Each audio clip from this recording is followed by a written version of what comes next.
Hujambo na karibu tena mtazamaji wa The World News katika kipindi hiki cha ulimwengu wa siasa. Mimi ni Adam Hussein. Rais wa Ukraine Volodymyr Zelensky yupo katika wakati mgumu hasa na wapatanishi wa Marekani kuhusu suala la Ukraine na vita dhidi ya Urusi. Hii ni ripoti iliyoripotiwa kupitia Axios ikitoa mfano wa watu waliozungumzia suala hilo. Zelensky alizungumza kwa njia ya simu na mjumbe wa amani wa Marekani Steve Witkoff na mkwe wa rais wa Marekani Donald Trump na mshauri rasmi Jared Kushner. Na kulingana na shirika la habari la Axios, majadiliano kuhusu eneo yalikuwa ndio magumu zaidi, kwani Kiev kupitia Zelensky amekataa ombi kuu la Urusi la kuondoa wanajeshi kutoka sehemu za Donbas ambazo Ukraine inaendelea kukalia.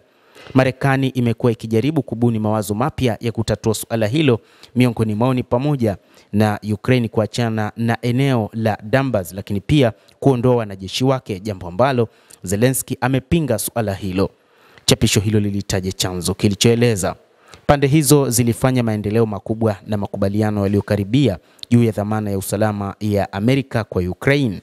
Zelensky alielezea wito katika ukurasa wa X kama muda mrefu na muhimu, akiongeza kwamba Ukraine imedhamiria kuendelea kufanya kazi kwa nia njema na upande wa Amerika ili kufikia amani ya kweli. Trump hapo awali alidokeza kwamba Ukraine inaweza kulazimika kufanya makubaliano ya ardhi kwa Urusi, akisema kwamba hatimaye Moscow itachukua udhibiti kamili wa Donbas. Witkoff na Kushner walikutana na rais wa Urusi Vladimir Putin huko Kremlin siku ya Jumanne ya wiki iliyopita. Msaidizi wa rais wa Urusi Yuri Ushakov alisema kwamba ingawa pande hizo zilikuwa na kutoelewana, mazungumzo yalikuwa ya manufaa sana na yenye kujenga. Wakati wa safari yake nchini India siku ya Alhamisi, Putin aliviambia vyombo vya habari vya ndani kwamba Urusi itawasukuma wanajeshi wa Ukraine kutoka Donbas kwa kutumia nguvu kubwa ikiwa watakataa kuondoka. Hata hivyo, imetajwa kwamba kuanzia siku ya Jumatatu ya leo Urusi itaanzisha operation kali katika maeneo yote ambayo yana wanajeshi wa Ukraine. Aliwahi kuzungumza pia kiongozi wa Chechnya Ramzan Kadyrov akisema kwamba sasa ni wakati sahihi wa kutumia nguvu kubwa kuondoa wanajeshi hao wa Ukraine ambao kwa kiasi fulani hawana silaha za kutosha kutokana na kwamba baadhi ya silaha zimekosekana kutoka katika nchi za magharibi.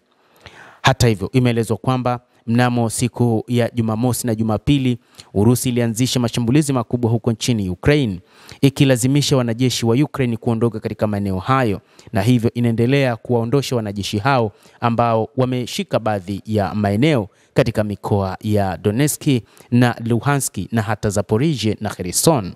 Hapo awali rais wa Urusi Vladimir Putin alisema ili kufikia amani ya kudumu, Ukraine lazima itambue mipaka mipya ya Urusi na kuacha ombi lake la kujiunga na NATO kwa ajili ya kutoegemea upande wowote, jambo ambalo bado Ukraine inaona inapaswa kuwa sehemu katika NATO ili tu iweze kupata msaada mkubwa wa kijeshi kutokana na sheria za NATO, hasa sheria namba 5 ambayo inaruhusu nchi mwanachama akivamiwa na taifa lingine basi wanachama wote wataingilia kati, kwani ni sawa na kwamba wamevamiwa wote, na hicho ndicho ambacho anakitaka Volodymyr Zelensky, rais wa Ukraine.